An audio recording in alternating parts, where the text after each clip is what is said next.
What's going on, everybody? Thanks so much for hanging out with us for another episode of the Just a Sec Conversation. For those of you back for more, much love. For those of you here for the first time, welcome. Okay, so it's time for episode 48 with Brad Sham, but this is a little different because we've got a two-parter. Brad, who has accomplished and experienced so much, and if you've ever been around Brad or just heard him, he's such a great storyteller. We were rolling, and I asked him, hey, can we keep going? There's so much more I want to ask you. And he's like, absolutely. And we end up with almost an hour and a half worth of content. And I figured, hey, why don't we break this up into two parts? So part two's coming in October. This is a teaser. If you're not familiar with Brad, he is the longtime voice, arguably the most notable American sports franchise in the world, the Dallas Cowboys. He's also served as a broadcaster for the Texas Rangers. He's done national sporting events, whether it's big bowl games in college football, big-time basketball events. This guy has done just about everything, and he's such a fascinating person. He is someone who, even at his age, and I'll tell you, he's been doing this for more than 40 years, so you can do some math if you'd like. He is still someone who seeks growth. He seeks improvement, both professionally and personally, and we talk about that during the entirety of the conversation. But he's got some great stories about his life as the voice of the Cowboys in the period of time in which he wasn't the voice of the Cowboys and coming back, and stories with athletes, with players in the Cowboys specifically. There's just so much. I really, really enjoyed my conversation with Brad. But before we get started, just a reminder, I would really, really appreciate if you would consider subscribing to the channel, liking the video, commenting on the video, or just sharing the link to this interview or whatever other content you find on my YouTube channel. You can catch all of the Just a Sec conversations in addition to other sports-specific interviews and commentaries. Check out the channel. Hopefully there's stuff for you and your friends, but would really, really appreciate if you would consider subscribing, liking, commenting, or just sharing the link. It all makes a difference, and I really appreciate your continued support.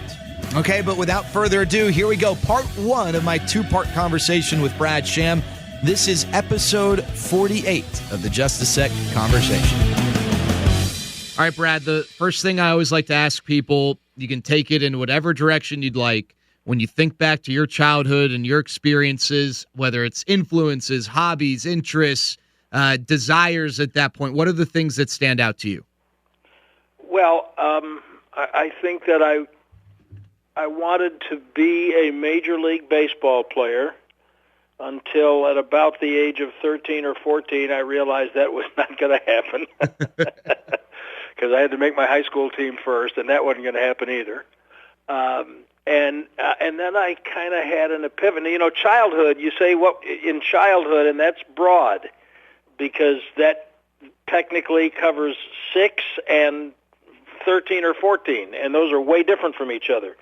But sometime in my early teenage years, probably before I was 15, I literally had an epiphany living in Chicago and watching the Cubs and the White Sox every day during the summer that the announcers that I heard doing the games were the same guys every day, and that meant they were at the ball game every day. And I wanted to go to the ball game every day. That's really all I wanted. I just wanted to go to the ball game. And didn't have any concept of making a living doing it, which is, it turns out, a good thing.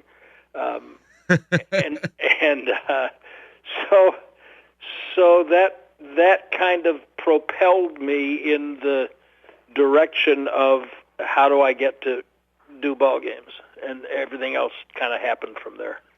What was it, I guess, taking a step back, what was it about sports that really drew you to, more than just being a participant, but being a fan and someone who loves sports? That's really interesting considering how my professional life turned out, Jared. Until I was about 8 or 9, maybe 10, I don't think 10, I really couldn't have cared less about sports. I was a bookish kid.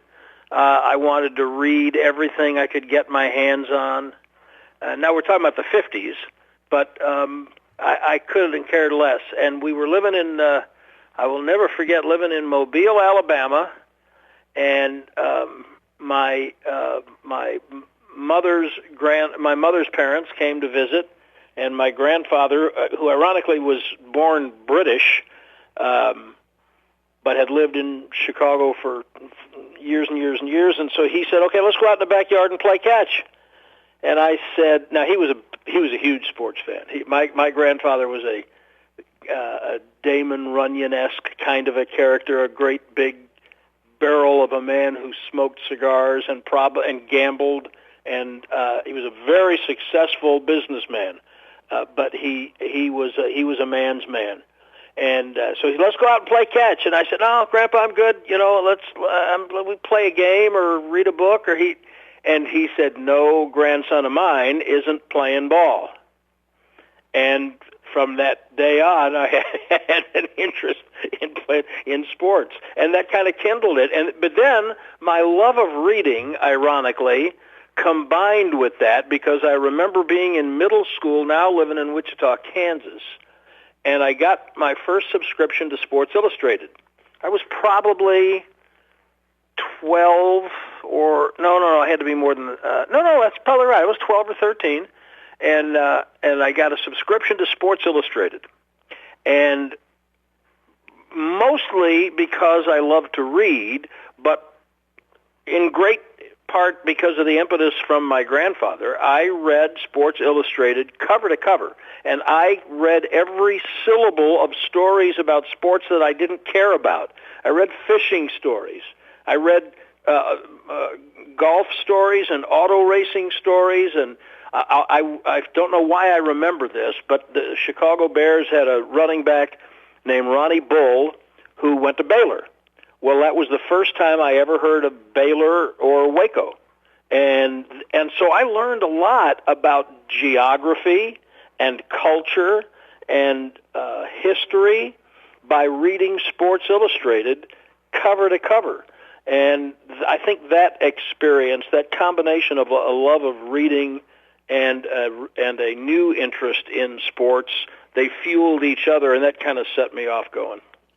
All right, so I want to move ahead to your time with the Cowboys. You started off, I guess, in a little bit of a different role as an analyst to the legendary Verne Lundquist. How did you get in that position? I know we're probably skipping ahead of a lot of things, but how do you remember getting linked up with the Cowboys and I guess earning that job?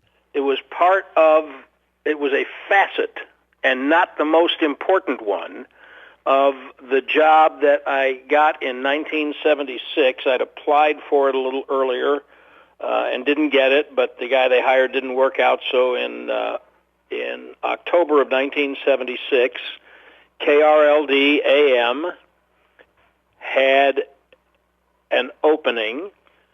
The biggest part of the job was doing the talk show Sports Central that was started to compete with the show that I had started first on WRR AM, which no longer exists. It was on 1310.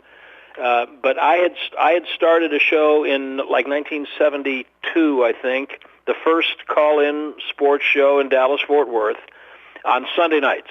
And at some point in about 74, that show went from weekly to nightly. And KRLD started a show to compete with it.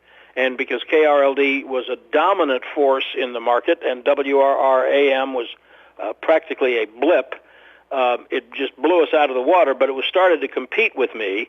And that show was the biggest part of the job for which I was hired in 1976. The other parts of the job included doing afternoon drive sports. It was the staff was me and the late great Frank Gleber, who might be the greatest natural sports broadcaster I ever heard. Frank was a national figure on CBS television and dominant locally with the Cowboys. He did Tex Schramm's radio show and Tom Landry's television show, was very close friends with both of them, and occasionally did some play-by-play if it was a Monday night game or a rare Sunday where he didn't have an assignment from CBS. Frank and I were the staff. He did morning drive from his home.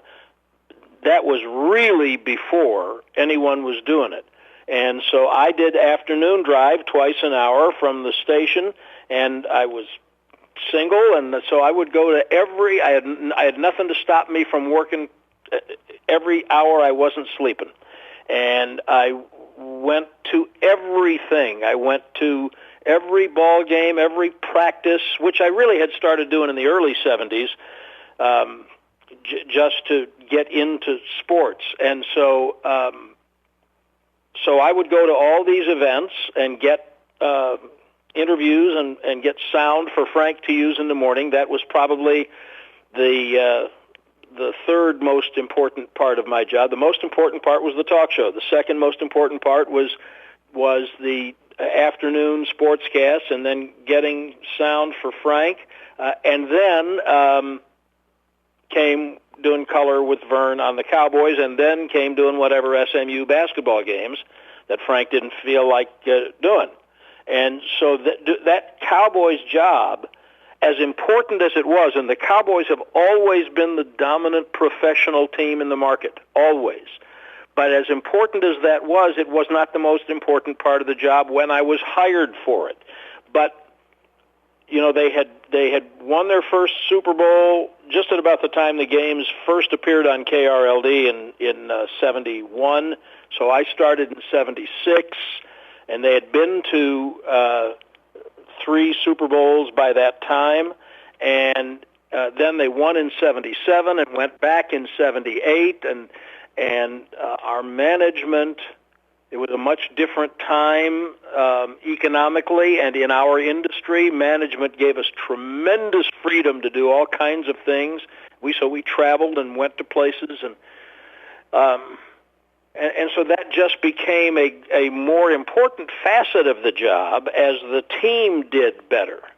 So I would say now that that talk show that I was doing was still probably the most important facet of the job to management. Not that it was more important than the Cowboys, but to management, given the way the station was functioning, I would say that was still the most important part of the job, and pretty quickly because of the success the Cowboys had on the field, and Verne and I had great chemistry, and so that became the second most important part of my job, and I stayed in that role until 1984 when CBS television moved Verne from college football to the NFL, and then I just slid over a seat.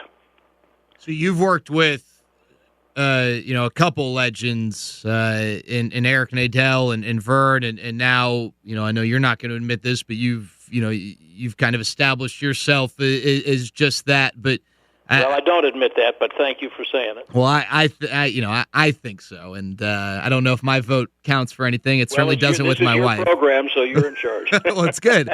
It's the only time I am in charge, Brad. That's why I leave the house for this. I understand. I've been married. Well, what did you learn specifically from Verne? Oh, gosh. What sort of influence did he have? Let me tell you, more than I have time to tell you about. Professionally, and the interesting thing is that neither he nor Frank Gleber set out to overtly be my teacher or mentor. But I learned more from those two men than from anyone else, from being around them and watching them. So from Verne, professionally, I learned how to look at a game. I was ill-equipped to do analysis in my first couple of years. And I started off trying to do color. And, I would be talking about where the guy went to high school and what his favorite foods were, and I would listen back to the tapes to self-scout as I've continued to do, and it didn't take me listening to more than a couple to say, that's awful. No one wants to hear that. So I learned that I had to be around people who really understood what was happening in the game, keep my mouth shut, ask the right questions, and learn the game and learn how to analyze it for him. But from him, sitting next to him, when I started out, Jared, in 1976, I was sitting right next to him. and looking at the same field he was looking at, and he was seeing and describing things that I couldn't see. And so I said, I got a lot of work to do, and eventually I did. I learned from him the value of, and I'm not always able to practice it, sadly, the value of expressing emotion while being otherwise mostly implacable. Now, Frank was even better at that, but Verne was so smooth, so polished. Now, he's just clearly one of the greats ever in our industry. I mean, I think that his career demonstrates that. And I've said many times, all of the highlights, the big international highlights that have happened with Verne Lundquist at the mic, that those haven't been by accident. I really, truly believe the universe directs those things to the place that they can be handled properly. And so for him, he has a great sense of the moment. He has a great sense of how to handle the really big moments.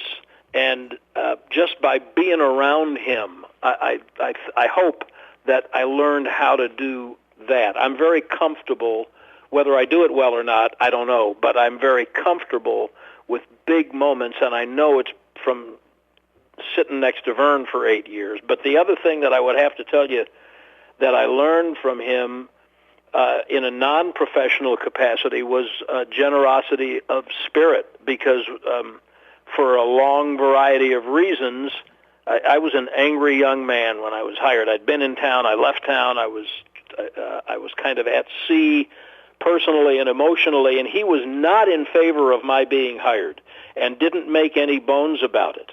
And I actually called him my first day at work, and I said, look, which was a weekday before a Sunday when I was going to be with him in Atlanta. I said, look, I know you don't want me to have this job, and I understand why, and if I was you, I wouldn't want me to have it either. But I've been out of town. I've been gone for a couple of years. I have changed, and I am asking you for the opportunity to demonstrate that. And if you still don't like me after you give me a chance, fair enough. We'll figure something out. And he did.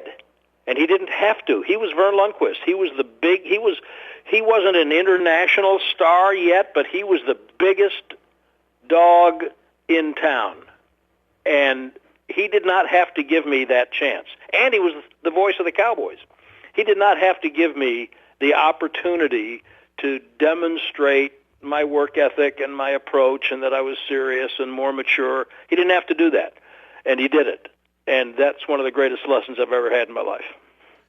All right, so, you're covering a lot here, because one of the things I was going to ask you about... I'm a segment killer, Jared. No one told you? No, but the only challenge is I don't know... I want the conversation to flow, and I don't know which, because a lot of the stuff you've brought up are things I wanted to ask you about, the big moments, and I read a quote. So here's a great thing for people to understand. We're having this conversation. It's recorded. You can chop it up and make two of them. That's true.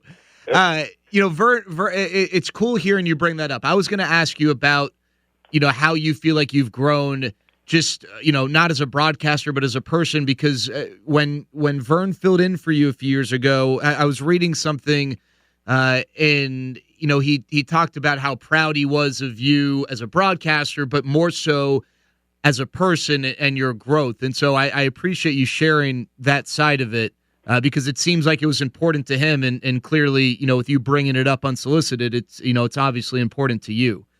I would say one of the most satisfying things of my life is the fact that almost 50 years later, is that right? Could that be? No, a little more, but more than 40 years later, he and I are still really good friends.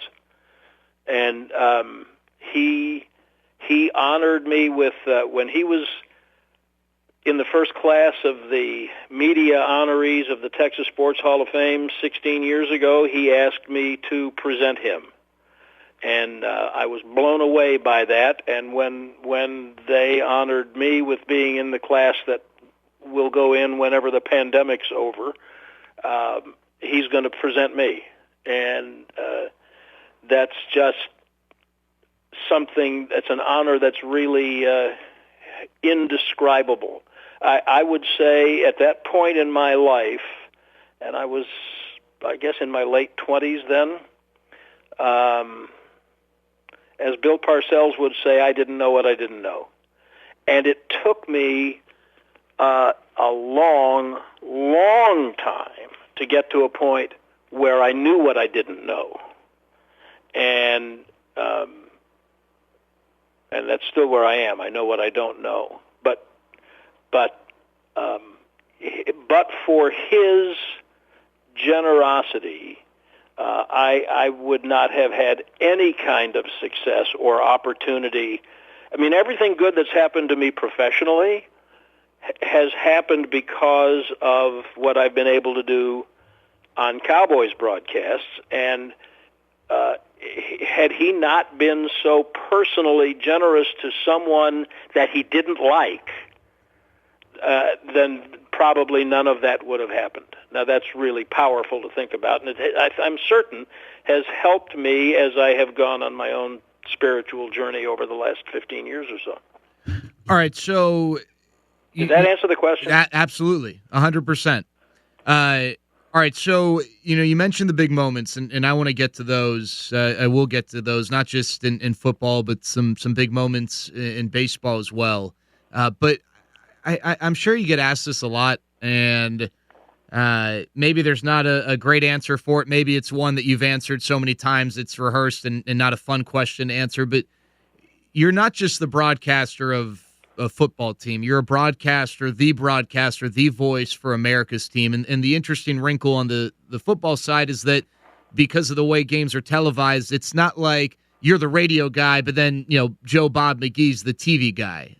You are the voice. You are the guy who people tie to the Dallas Cowboys and have for a long, long time. What does that mean to you? I'm aware of it, and it is a carefully cherished, I really think, responsibility. I mean, it's either a providential whim or the universe's guidance. And when I say universe, I mean God. Everyone doesn't see it the same way. It's either whim or providential universal guidance that my father wound up moving here for work in 1970 while I was on active duty in the National Guard. And therefore, when my active duty ended and I didn't have a job, this home is where I came, and home was here.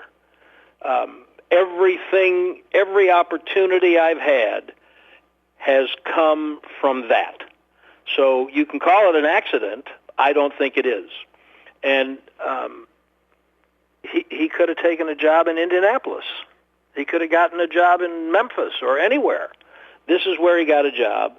This is where I have had my greatest professional opportunities. And this position in the NFL is different than many others.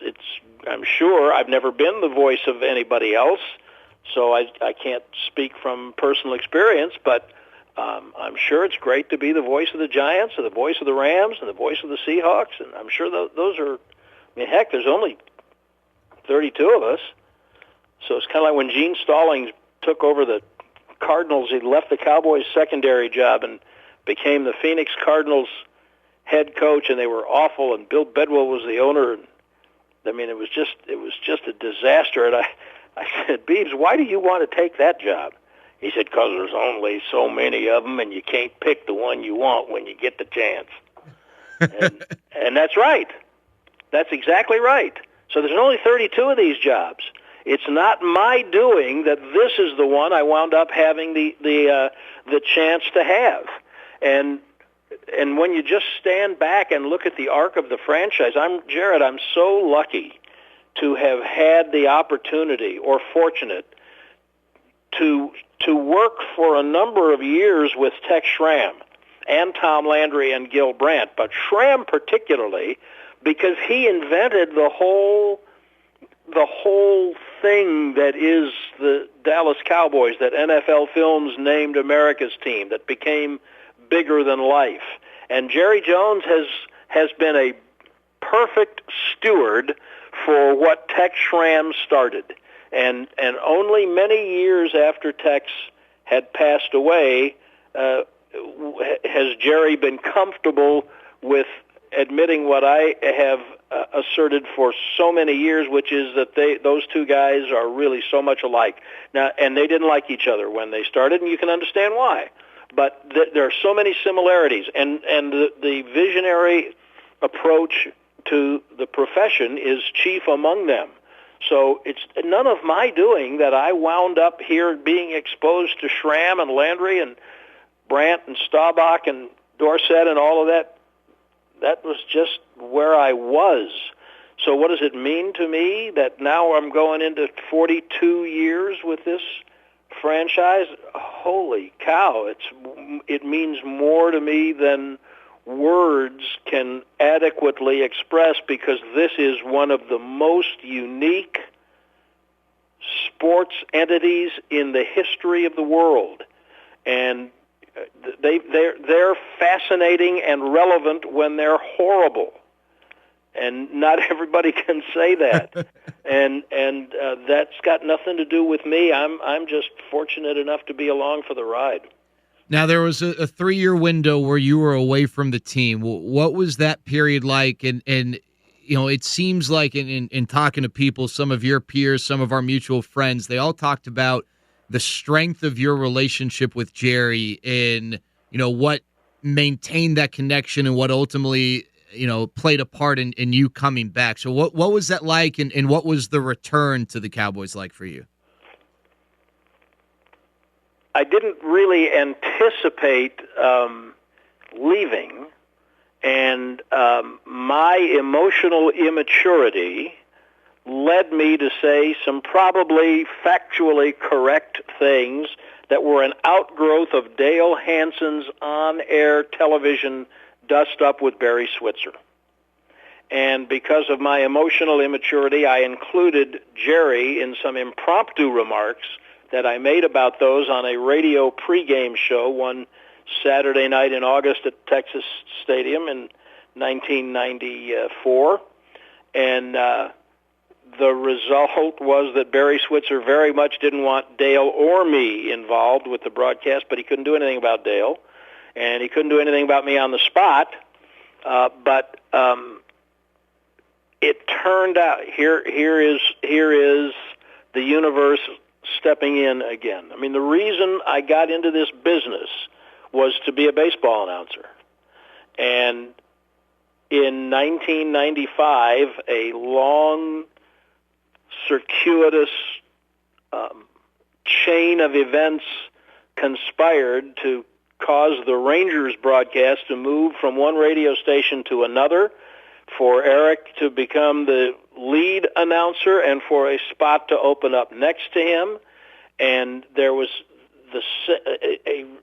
kind of a real cultural seismic change in the marketplace when the Rangers went to KRLD. They had been where they had been forever and ever and ever, and they seemed a kind of a cultural fit, much as the Cowboys were on KRLD until they left in 1991, and it kind of upset what felt like the natural order of things. So something had to happen for Ranger listeners to feel comfortable with not hearing Mark Holtz and Eric Nadel.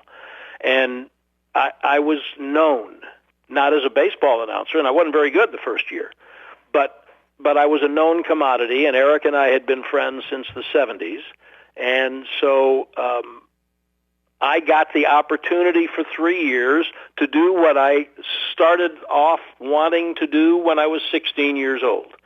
And at the end of the 3 years, which I wasn't ready to be done with it then, I think I had gotten to where I was getting to be pretty good. I wasn't great yet, but and I certainly wasn't Eric, but I was getting to where it was acceptable.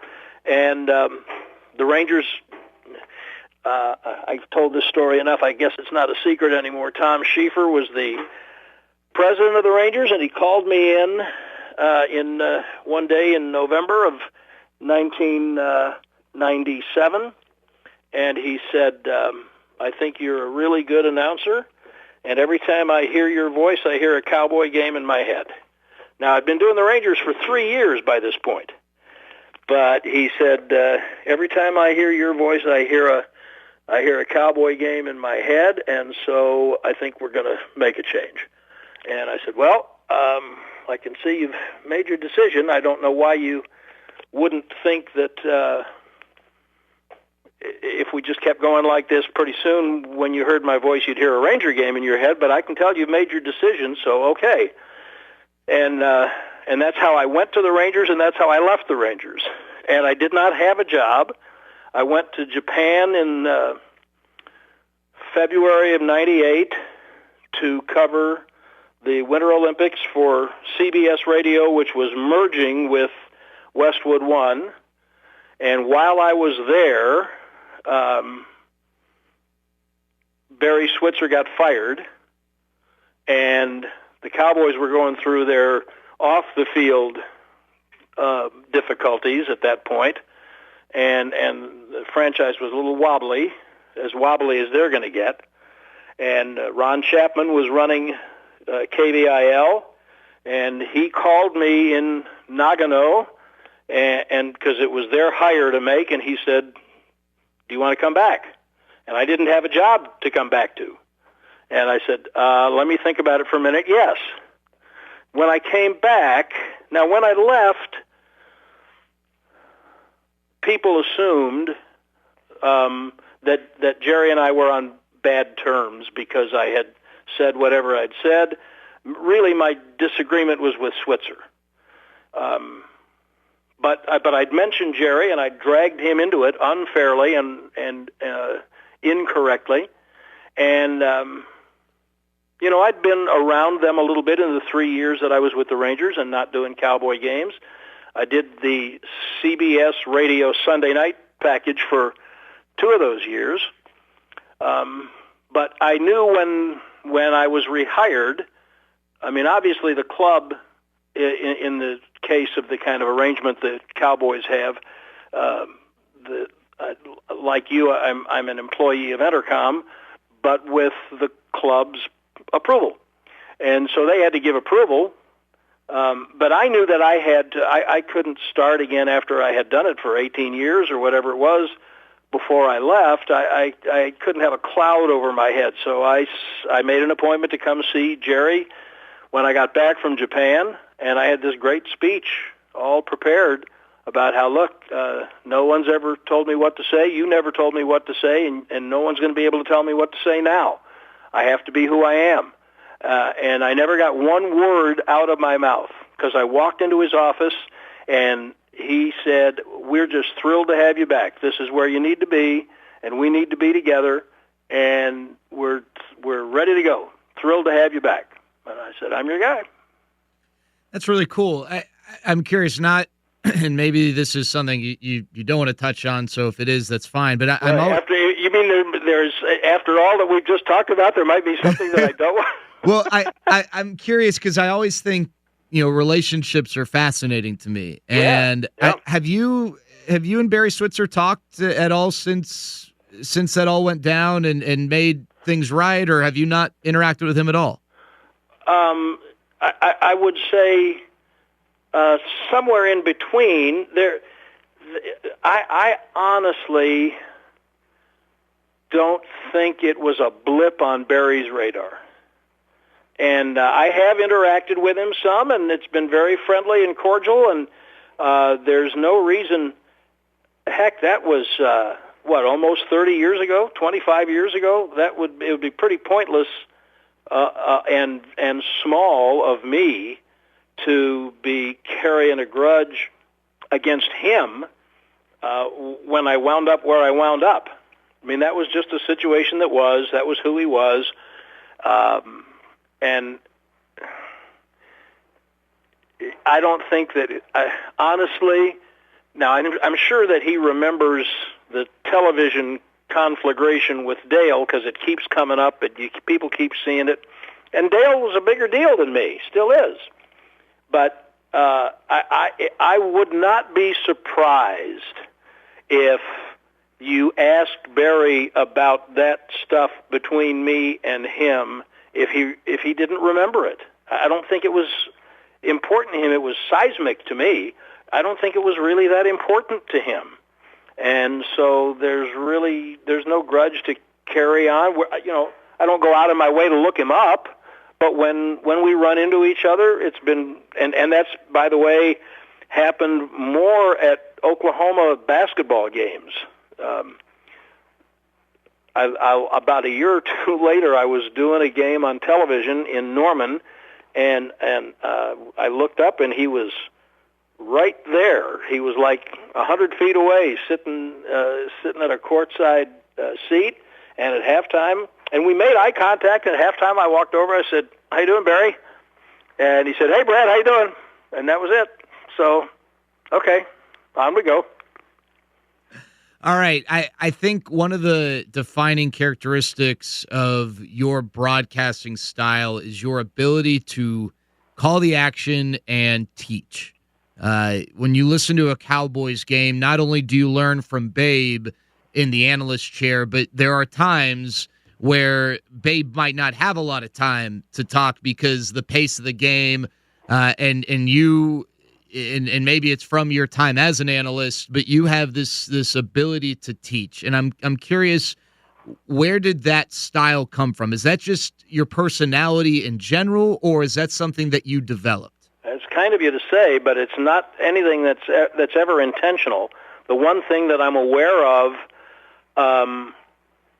especially as the pace of play in the NFL has increased, when I was working with Verne, there weren't very many teams playing with three wide receivers, and they used all the time in between plays. And now with the spread offenses and no huddles, and this goes back to the '90s. Buffalo did that, and they might play so fast when the Eagles were playing that real fast, Oregon offense, and they were in a big hurry, and they literally might not have time to say anything, because in radio, in order to paint the picture, the play-by-play announcer needs to really ideally have it back before the snap of the ball. I want to, in my mind, I am, and you know this, in my mind, I'm talking to sightless people, truck drivers, people in duck blinds, people cleaning out their garages, people who can't watch the game, even though I know there are thousands and thousands and sometimes hundreds of thousands who are listening to us and watching the game. In my mind, I'm talking to the people who can't see it. And so I really want to try to set the formation and give down and distance. And so that means that I might want it back from Babe sooner than he would like to give it back. And I am a little bit aware of what he's up against, both from having done it myself and because I do listen to every game, and I know I talk too much. And you can ask Babe how many times I've said to him, I am so sorry, I apologize, I have got to give you time to do your job, because he's so good, and it's just criminal what I do to him sometimes. But I'm not setting out to teach. I am setting out to paint the whole picture. And if there are any young broadcasters listening, I would say one of the most important things you can do, whether you're on radio or television, is listen to the person you're working with. So while I am looking at 16 things and paying attention to the information I'm being fed by our support crew, I'm also trying to listen to what he says, because if there's something about the run of play or the structure of how the game is being played in that moment that I don't think he's had an opportunity to say that I think is really important, then I want to try to work it in. But I don't know that unless I listen to what he's saying. So I'm not setting out to teach. I'm just setting out to try to paint the most complete picture that I can for the people who don't have an opportunity to be looking at it. 2-1. Now, on the teaching side, I think, if I'm not mistaken, you have worked with a number of former Cowboys and maybe even current Cowboys as they have moved into the world of broadcasting. And maybe the most notable Cowboys broadcaster, well, maybe right now, people think of Tony Romo, but really it to me, it's Troy Aikman. And my understanding is you were instrumental in some way, shape, or form in helping him transition to the booth. And he's now, a longtime member of Fox's #1 team and with Joe Buck, and, has turned into this tremendous analyst. What have those experiences been like? And specifically with Troy, someone who seems so diligent and hardworking, I imagine that was a fun experience. What was that experience like? Phenomenal. And I am so proud of having been able to help. And they say this, I wouldn't take credit for it, but Troy and Daryl Johnston and a little bit Michael Irvin and a little bit with Tony. Tony didn't need much of my help. None of them needed much of my help, but they have been very kind in, and especially Troy and Daryl, in talking about what help I was able to give them. To me, it's a great story. The reason Troy and I were pretty good friends. He was near the end of his career, and Dale Hellestray, the long snapper, had been doing analysis on Fox Sports Net of NFL Europe games.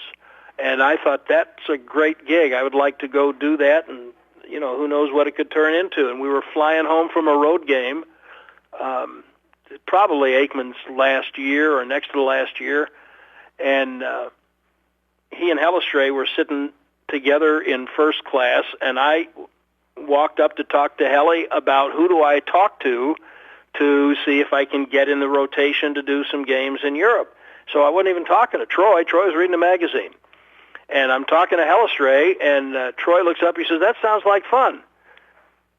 He said, I'd do that if I could do it with you. And I said, actually what he said was, "That sounds like fun. I wouldn't mind doing that." And I said, "Great. Talk to the people at Fox." He said, "No, I'm serious. I would do it if I could do it with you." And I said, "I'm serious. I can't get through to them on the telephone. If you call, they'll all talk to you." And that's how we wound up going. And he was going to do 2 games in a weekend, and he and I were going to do a game together, and he was going to do a game with Hellestray and whoever their play-by-play man was. We were doing the game in, I want to say in Frankfurt, but it could have been Dusseldorf. Anyway, it was in Germany, and the other one that he was doing was in Scotland. And he had he had nothing on the line. He wasn't thinking about doing television. He was still playing. And so he was completely relaxed. Now, the one thing that people didn't understand about Aikman was what his personality was like, and how funny he was, and how easy and open and informative he was, because like with Landry, like with Garrett, like with most quarterbacks and head coaches, what people know is what they hear in a press conference and see in the little snippet that the camera shows them on the sideline. Well, that's not all of who the person is. That's just that little snippet of it. So people thought he was an emotionless, humorless robot, and that could not have been further from the truth. The story goes that he and I are doing this game, and we're having a great time. He is there for giggles. And Ed Gorin, who was the president of Fox Sports at the time, was walking through, and I've talked to Ed about this, and he's confirmed it. He's walking through the control room on a Saturday in Los Angeles, and he hears this game, and he stops, and he says to the people in the control room, "I thought Aikman was doing this game. Who's doing it?" And they said, "That's Aikman." And he said, "We got to talk to him." He just was comfortable with me, but he also didn't have anything on the line. He wasn't trying to be a television announcer. So they were able to hear the real him. And then the next year, he retired, and they hired him, and then we went back and did the first 5 weeks of the season together in Europe, and we were based in London. That was just an amazing time, and the night before the first game, he might not like me telling this story, but tough, he can hunt me down. The night before, now he's been hired already. Fox has hired him. And so now he is brushing up for what's going to be his job. So it's a Wednesday night. We're flying on, or it's a Thursday night. We're flying from London to wherever we're going in Germany on Friday, and we're staying in the same apartment building. And he called me down, and he was nervous as a cat. And he said, "These people they're just talking to me. Everybody's giving me a different approach and different idea." And I said, "Hey, relax. When you played, you had the quarterback coach in your ear, and you had the offensive coordinator in your ear. You had the backup quarterback and the head coach, and every receiver's open. And then you listened to them until you just told them to shut up, and then you did what you knew was the right thing to do. Just do that, and just say what you see. I got you. Don't worry about it." I felt like I was the one who had a lot more at stake because I was trying to prove myself to Fox, and all he had to do was be Troy Aikman. So I don't think I did anything other than provide a comfort zone for him because we knew each other and he knew that he could trust me, and I was going to let him be him. And by the way, you didn't ask this, but I'll throw it in. I think that Jason Witten suffered from the reverse of this. My philosophy of television sports is that the analyst should be the star. On radio, it's not that the play-by-play man's the star, but I got to tell you everything. I got to tell you what to smell. I got to tell you what color everything is, let alone the formation and the play and everything else. But on television, there's a picture for all that. And my job should be, much as I hate the word should, on television, my job should be to drive the bus. You're the star. How can I set you up to be the star? And that's my approach to television. And to me, the best one that ever did it was Pat Summerall. And that's what he did. Listen to some of his work. Now, he didn't say many words. The words he said were perfect. And, there's only going to be one Pat.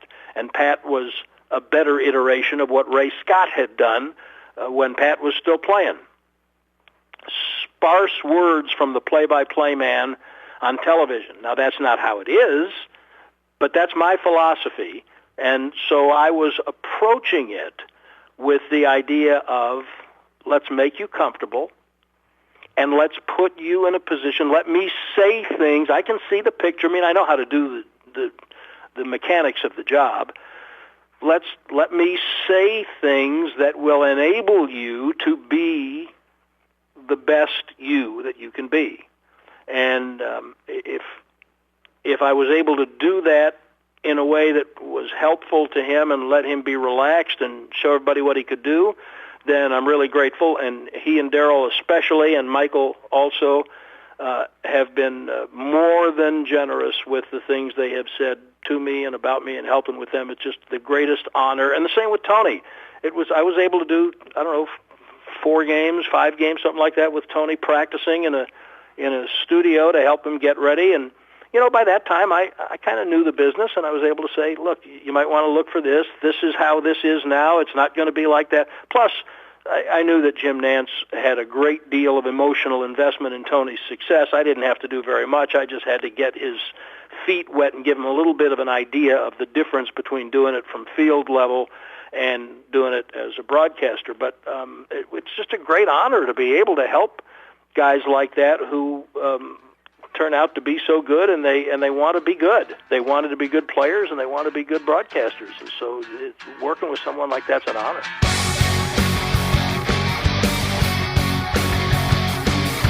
Think about that. You spend your time as a broadcaster watching some of the world's greatest athletes, and specifically some of the best at their sport. And that was the case with the 90s Cowboys and Troy Aikman, one of the best quarterbacks of all time. And you watch these guys in awe and in admiration, and then they try and kind of cross over into your arena, and now they're seeking out some help from you. And it's really cool that they feel that way about Brad. Let me tell you something. Troy Aikman, as you know, probably could call on anyone and could have called on anyone at that time, but he had such respect for Brad that he went to Brad. That's pretty neat and cool hearing Brad share that story. Remember, this is just part one. Part two's coming up in October, so giving you a little time. We're going to throw some other flavors in the mix, and we'll get back to Brad in October, but really enjoyed part one, and I really am excited to share with you part two coming up in several months. All right, episode 49 is being released later this week, and you're going to get a chance to hear from Sarah Perlman, broadcaster for Masson, broadcaster for NBC, and now she's doing something different. She's got a really interesting story, and I'm looking forward to sharing that conversation with you coming up later this week. Until then, be safe, stay healthy. Talk to you later.